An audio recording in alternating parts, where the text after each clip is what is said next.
PUBG ban होने के बाद अब आएगा फौजी गेम। लो, हो गया कल्याण। फिर से बच्चों का टाइम वेस्ट शुरू। सुशांत के साथ साथ उसके कुत्ते को भी ड्रग्स देती थी रिया। वाह, क्या शानदार केस सॉल्व हो रहा है।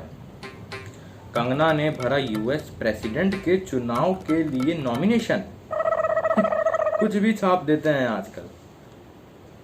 कश्मीर में आज फिर 5 आतंकी मारे गए।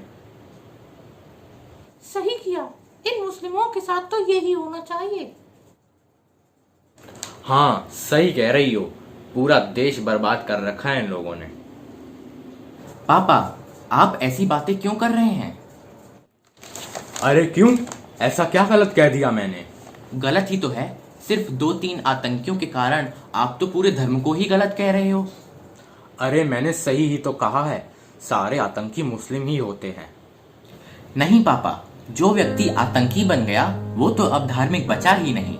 नक्सली भी तो आतंकी ही हैं। धर्म तो इंसानों द्वारा पालन किया जाता है, और जो व्यक्ति दूसरों की जान लेने लगे वह इंसान नहीं, जानवर है।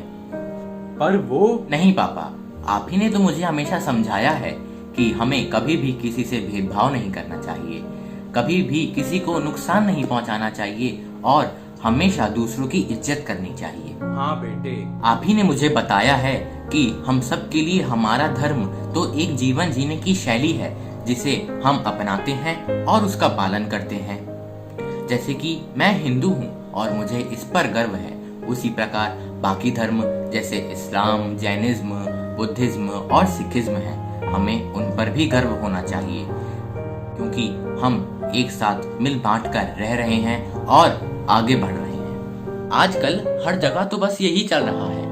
कुछ लोग तो समझने को तैयार ही नहीं होते, और बाकी का भेदभाव लोग सोशल मीडिया से सीख लेते हैं। जहां एक ओर पूरा विश्व हमारे देश की यूनिटी इन डाइवर्सिटी का लोहा मान रहा है, वहीं दूसरी ओर कुछ लोग हिंदू और मुस्लिम करने में लगे हुए हैं। हाँ बेटे, हमें इस सोच से आगे बढ़कर एक अच्छा इंसान बनना चाहिए और अपने देश को विकसित और आत्मनिर्भर बनाने में सहयोग करना चाहिए। हमारा बेटा कितना समझदार हो गया। हाँ, सही कह रही हो। एक सवाल है उन लोगों से जिन्होंने इंसानों को धर्मों में बांटा है। क्या कभी अस्पताल में खून लेने से पहले उस खून का धर्म मांगा है?